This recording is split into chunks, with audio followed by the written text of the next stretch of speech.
Today we have a crazy story of revenge against a scumbag landlord. We'll get into that in a bit, but first, teaching Andy a lesson. Family is supposed to love you unconditionally, and I'm so glad that my mother and sister showed me that. But my father, on the other hand, was what nightmares were made of. A father is supposed to take care of you and hold your hand through life's hurdles, but mine was the hurdle. For the context of this story, I'm a 25-year-old male and I have 3 sisters, Lacey 23, Danny 21, and Lori 19. These are all obviously fake names, but these are the real ages of my sisters. There's also some mention of domestic abuse, so if you're triggered by that, maybe avoid the story altogether. We were all born into the average white father, we'll call him Andy, black mother household. And the first 10 years of my life were spent protecting my younger sisters from my father's wrath. He used to be a good-natured man who cared for his family and friends, until he lost a really huge contract and decided instantly that his wife was the sole reason for it. She tried to be a better wife to him, cleaning up after him and spending hours cooking different things with the hopes that he would enjoy at least one of them. But Andy was hell-bent on making her life harder. In the beginning, he never really hit her or us. She always made sure that we were out of the way while he just talked down on her repeatedly, throwing things around and messing up the entire house. As the first child, it's always been my job to protect my siblings, and so that's what I did. While mom and dad fought it out in the living room, I stayed with my sisters, telling them stories and pretending like nothing too serious was going on downstairs. After the fights, my father would usually go out and get drunk, and I would be given the task of cleaning up whatever damages had been made to the house. As a kid, I can't begin to tell you how damaging it was seeing your mother sobbing her eyes out and being unable to do anything about it. During this time, there were still some good days. Sometimes Andy would suggest going out to dinner as a family or having a movie night,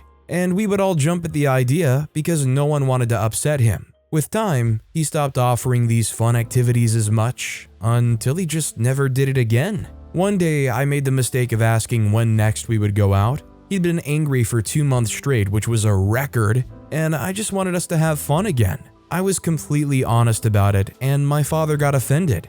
That night, they found out about it, with him saying that she was poisoning our minds against him. She tried to defend me, but he ended up hitting her. This was the first time we heard it happen. On my mother's birthday, I think I was about 12 years old at the time, my siblings and I baked her a cake and used most of our saved up allowance to order takeout from her favorite place. She was pleasantly surprised and we were having a pretty good evening until Andy returned from work. That was the second time he laid his hands on her, and the first time in front of us, under the drunk claim that she was cheating on him and her new boyfriend was the one who got her the cake and the food. I was unable to get my sisters out of there in time, and we all watched in horror as he beat her up until she literally passed out. It was an unspoken rule between my siblings and I from then on to protect our mother. We tried to convince her to get a divorce or leave, and she always threw the "who will pay your bills if I leave" question at us. One day, Andy beat up Lacey for accidentally breaking a plate while doing the dishes.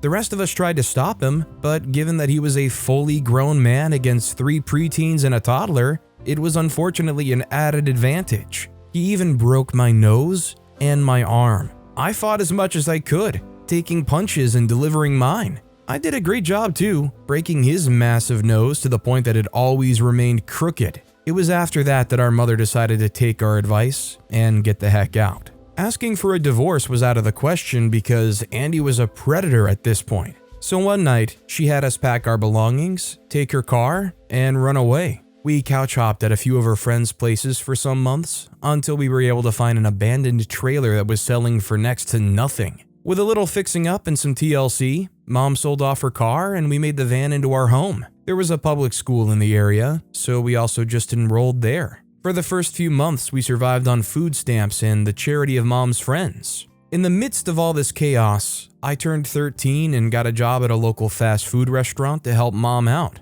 My sisters were very good, and even though they were so young, they understood that things were hard, and they knew how to behave accordingly. It was a really rough couple of years, but soon enough we were comfortable enough to rent our own place and live a little better. We got closer as a family at this time, adopted a stray dog that turned out to be the sweetest little guy, and grew into a big guy. My sisters did odd jobs for the neighbors, and one of them was a hairdresser and let Lacey hang around and learn to do hair casually. I was almost 17 when Andy found us again. We had no idea how he did it because the friends that Mom housed with completely understood the situation and swore to keep their mouths shut. I honestly even thought that he had forgotten about us until he showed up to the new place in the middle of the night, crying and begging our mother to take him back. He was hysterical, and it took a lot of work to calm him down until the morning. It was a little dramatic for me, and I was pissed off, and as a teenager, just wanted to pound him until he either died or just left us alone.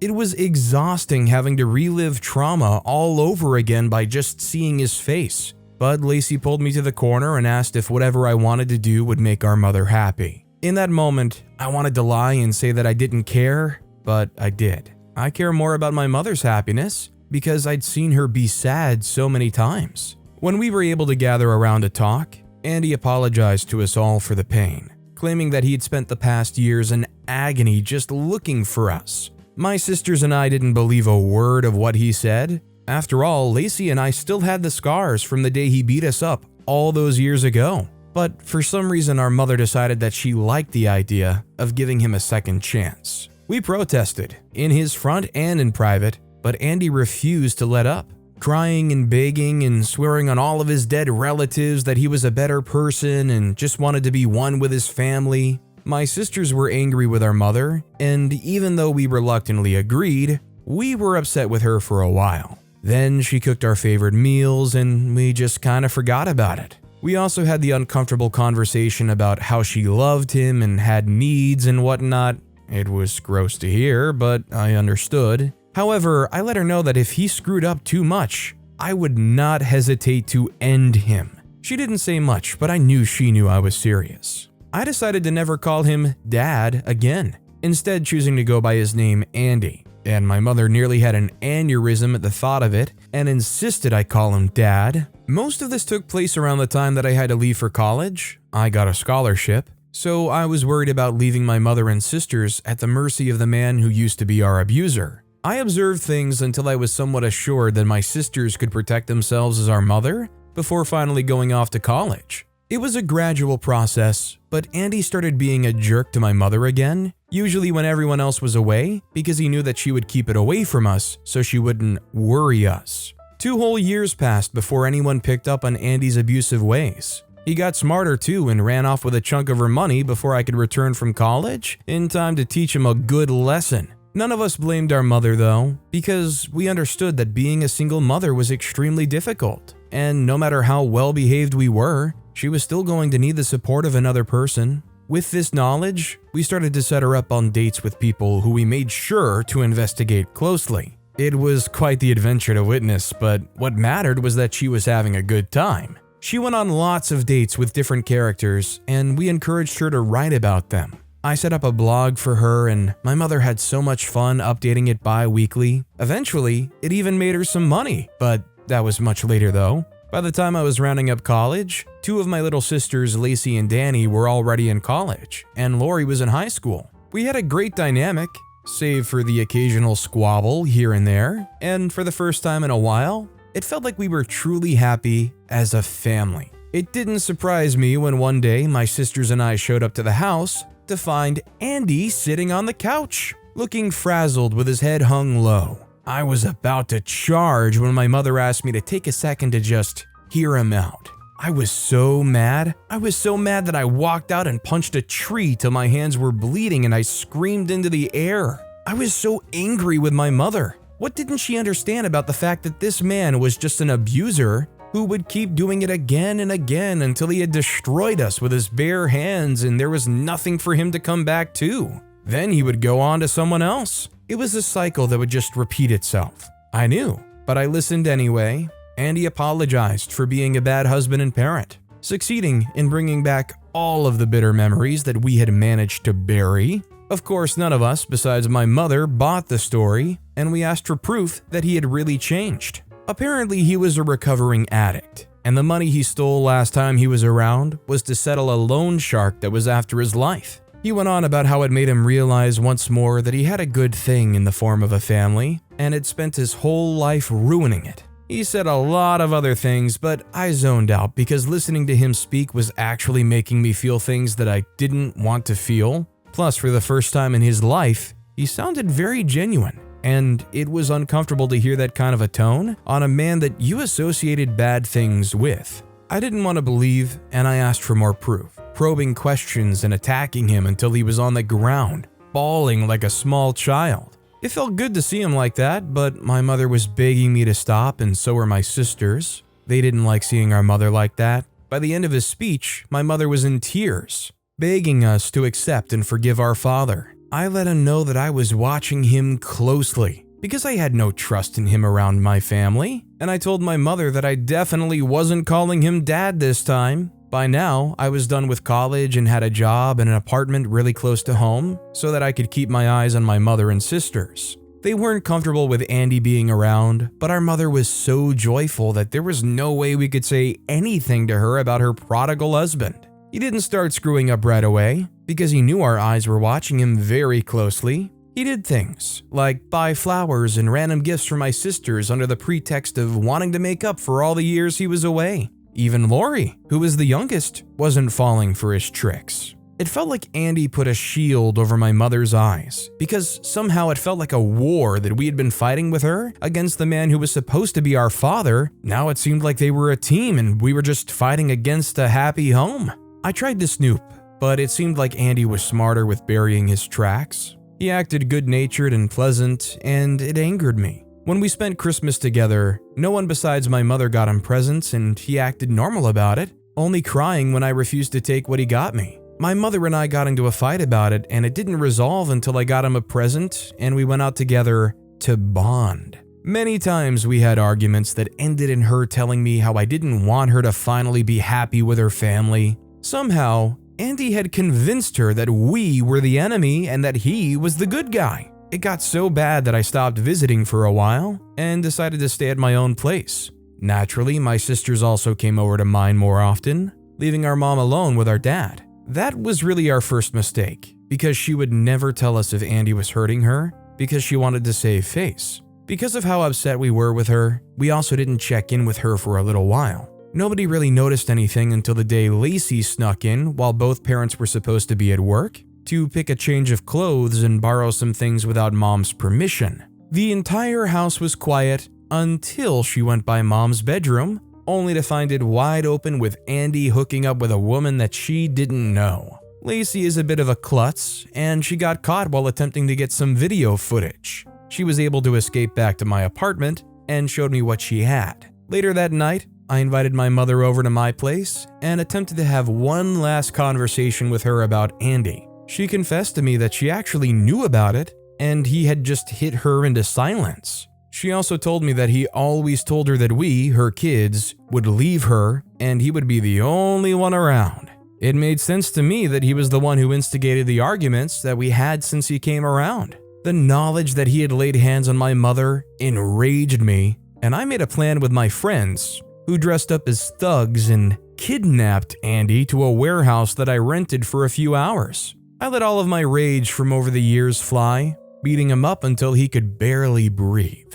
When I was satisfied with how bloodied and bruised he was, I let him know that he was no longer a part of our lives. He tried to smart talk me, so I did the only smart thing and left him there for 2 weeks, coming back to remind him of his evil ways with my own fist nearly every day until he swore not to come close to us. He didn't have to, because I already had plans in motion to make sure he didn't come close to us. I also asked him to expect divorce papers and a restraining order from the family. There was no way that he would go to the police because I had evidence that he still did drugs and was involved in some fraud. That alone was very incriminating for his already soiled reputation, and he just had to agree with me. I haven't set my eyes on Andy after that day. Neither have I spoken to my family about what exactly I did to Andy to get him to finally leave us alone, but I'm glad that I was able to teach him a lesson, even if it took me so long. Well, Lacey found out and confronted me. I came clean to her and she just agreed with me,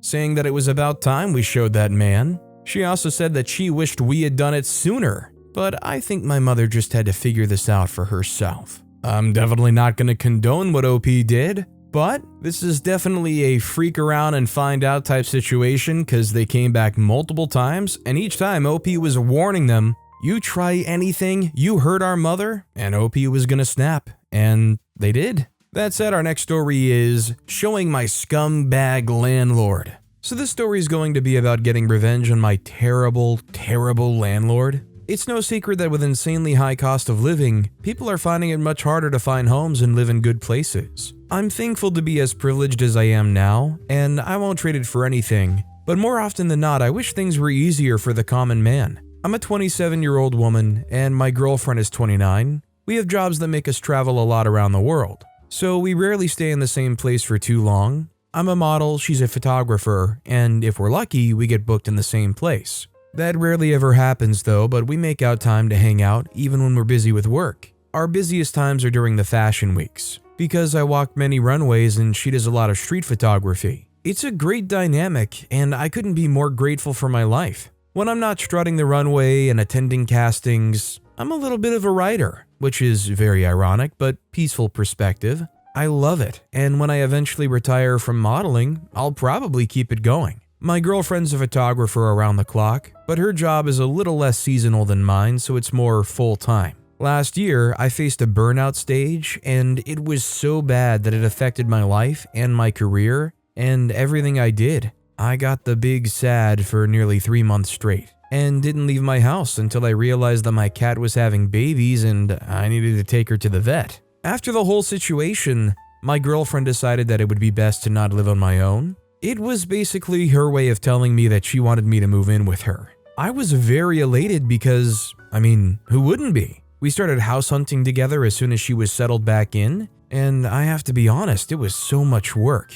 I lived in a tiny studio apartment, and she lived in the same, and somehow we kept seeing so many of those, but there were almost no available 2-bedroom homes around. We wanted a bigger space for our animals as well, and everything we kept seeing was either not on the market or the prices were outrageous. I have to admit, our very first mistake was going it by ourselves without an agent. A lot of the places we came across were even tinier studio apartments. And as I mentioned, we were looking for something bigger, preferably with a backyard and space that we could raise animals, and maybe even children eventually. Our budget was tight, but we knew it was possible to find something that suited our taste eventually. Small backstory on my girlfriend and I. We met on the set of my very first editorial photo shoot. I was so nervous that I was sweating buckets and soon ruined the makeup on my face. Everyone was mad at me, from the stylist to the makeup artist, and it took everything in me not to just start crying.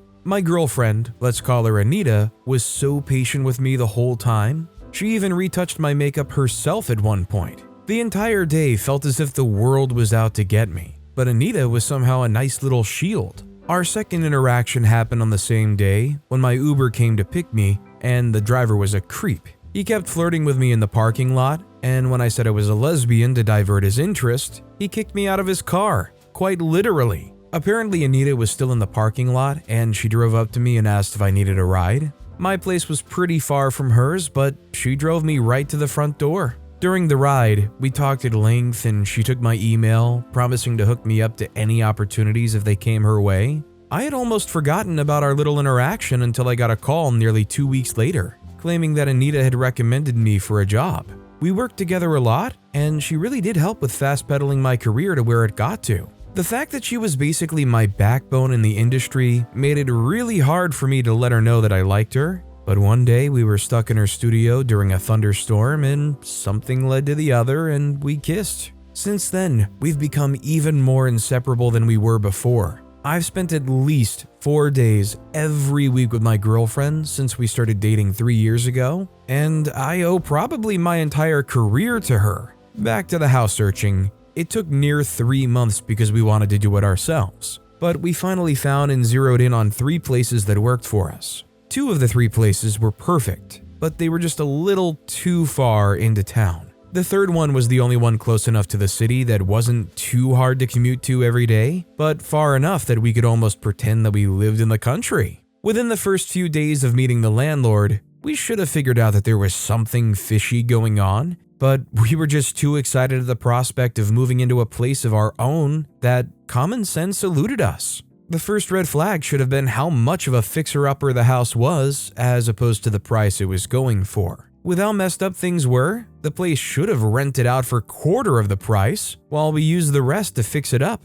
Again, we should have learned, but the prospect of what we could do with all of the space kind of turned us into idiots who were convinced that hours spent binging on Mr. Cade and the Sorry Girls on YouTube automatically made us into home DIY gurus. The second major red flag should have been how quick and enthusiastic the landlord was to hand over the keys and get out of the premise. He insisted that we met at a restaurant that was a little far away from the place, and he pretended to be nice, answering all our questions truthfully and giving us advice. He also insisted that we paid 6 months of rent up front, dropping hints about wanting to sell the place even. This was the part that seemed a little weird to me because I had never heard of paying for 6 months up front, maybe a month or two, but 6? I excused my girlfriend and I spoke to her about how uncomfortable I'd started feeling about the landlord's insistence. She was too excited and told me I was being a worrywart. Deals like these were too good to come across, and the fact that we'd even seen this one was a miracle.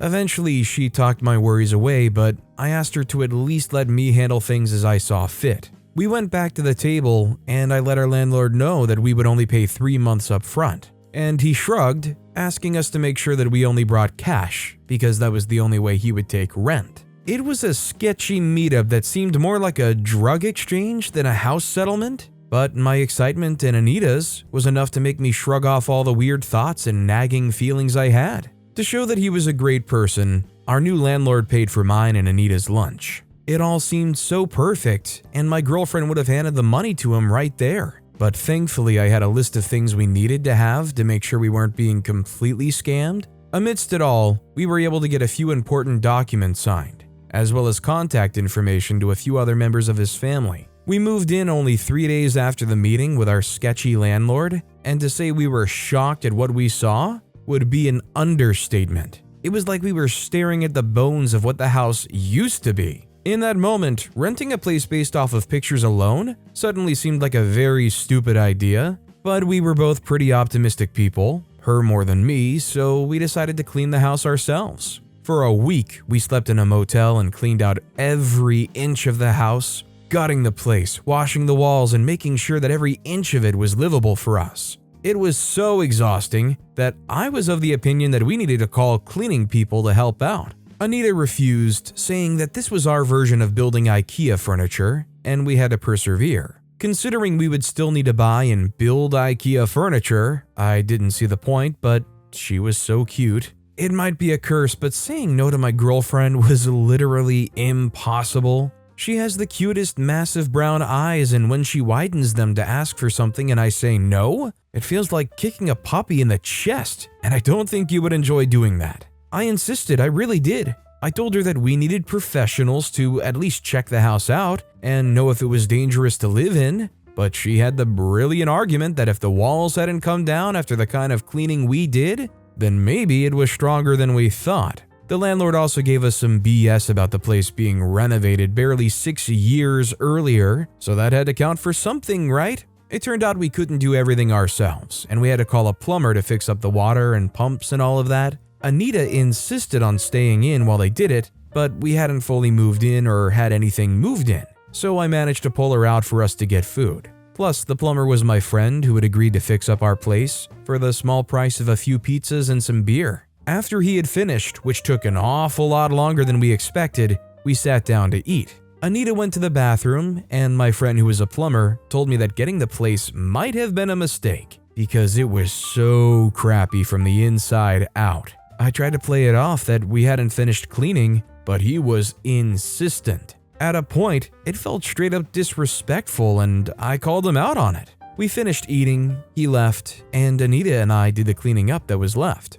We used the rest of the week to set up, buy stuff, and move into our home. It was perfect, and I knew right then that I loved this woman. For the next month, we made little additions to our place, but I noticed that I was always moody, tired, and exhausted. I chalked it up to all the stress from moving in, but something was telling me it wasn't. As usual, I didn't listen to the thing and continued to work. I thought it was fatigue, and dealt with it the way I dealt with most things, writing. My girlfriend Anita suddenly came down with a massive cold, and I decided to give her some space because I had a few shoots coming up and those had given me some energy, so I didn't want to catch anything. I slept in the living room and only interacted when I had to give her food and her medicine. Barely 3 days later, I got sick too. I was so mad because my shoot was in a literal day and my nose was Rudolph red and I was unable to last 3 seconds without sneezing. I was livid at Anita because there was no way I got sick without her coming to snuggle up with me in the living room when I was sleeping. I was a heavy sleeper, but she wasn't, and the more she denied it, the angrier I got. I went to the hospital and was given antibiotics and regular cold drugs, but things seemed to let up, especially in the evenings. I was able to do my shoot in the daytime, but as I left the place at 4 p.m., I felt so much weaker. I called my friend, I'll call him Phil, he was the plumber guy, and he came to pick me up, and upon my refusal, took me to his doctor. After checking to see that I had just a cold, like I said I did, and listening to me talk about Anita's own symptoms, he told me to properly inspect my home. I was offended because it sounded like he was saying I was unclear, but later Phil explained to me that lately there has been a mini mold breakout, and most illnesses were caused by it. Refusing to believe Phil and his trash-talking doctor, I took my girlfriend to a hotel for a week, and we recovered pretty quickly. I was busy, and Anita had to travel for work, so I ended up going back to the house alone. Yes, I got sick like 2 days later. I hate to admit that Phil and his doctor were right, but I also was angry that I hadn't listened to myself and taken my instincts seriously because all of this could have been avoided. I tried to resolve it and called the landlord to speak to him, but he didn't answer. I eventually called his wife, who sounded nice at first, until I spoke to her and she cussed me out,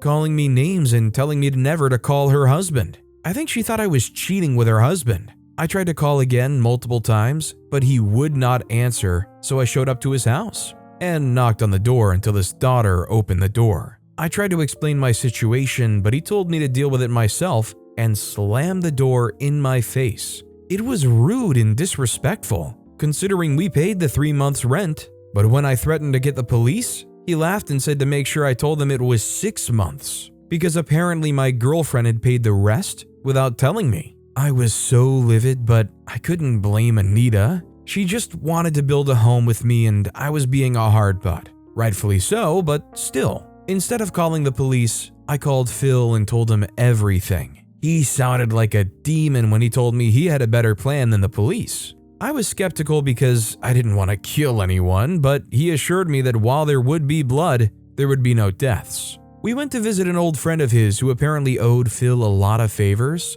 The guy asked me what I wanted, and I said 6 months of rent, and all the money I'd spent on cleaning up the house. He was a really big white bald guy with a fake Russian accent, but he agreed to do just what I asked. I was hoping to be removed from the situation till all of it was done, but Phil insisted that I had to see the brilliant work his friend had done. In my opinion, it was a bit much, but when the silly landlord guy started to tramp shame me, I decided that an arm and leg bent the other way was great for him. I even asked the guy beating him up to throw a few extra punches for good measure, and took 8 months of rent from him in cash. The extra 2 months were for all I'd spent cleaning up his wreck of a house. Not just that, but we threatened that if we saw anyone move into any of those houses, we would have his butt busted and sent to prison. It was obvious that prison would be much worse for him because he begged us not to. It was exhilarating being in front of all the action, but I felt really guilty after. I planned to keep it all in, but we had to move, and Anita was insistent of knowing exactly why, as well as where I got all the money for a new place. I came clean and I expected some disappointment, but my girlfriend was elated. She cheered me for being so brave and agreed to let me decide where we lived next. Phil was one of those guys who knew someone everywhere, so he hooked us up with a great real estate agent who took us to see some really good places, some of which were even brand new. We eventually found somewhere with a massive backyard, and we shared a fence with a farmer. It was great and we loved it. We've been living in the new place for nearly a year now, and Anita and I just decided that we were ready for kids. I'm also proposing next week on her birthday, so wish me luck. The landlord took our threats seriously and sold the whole place to a real estate company, and they broke it all down so they could rebuild. Sometimes jungle justice does the job. he still has a permanent limp, and I go out of my way to drive by his area just to see the fear on his face when he sees me. It's fun. I mean, I think I want to know a little bit more about OP's friend. Or maybe I don't. And even after all of it, it's like, okay, OP went nuclear for sure and got their revenge. Why are they still driving by their place? Are they that scorned by this guy after they got all the money back and gave this guy a permanent limp? Still gotta show up and instill more fear in them? But with that being said, that's all the time we have for today. Now, if you want to hear another crazy revenge story, check out that video on the left. Or if you missed my latest video, check out that video on the right. That said, I'll see you all next time with some more stories.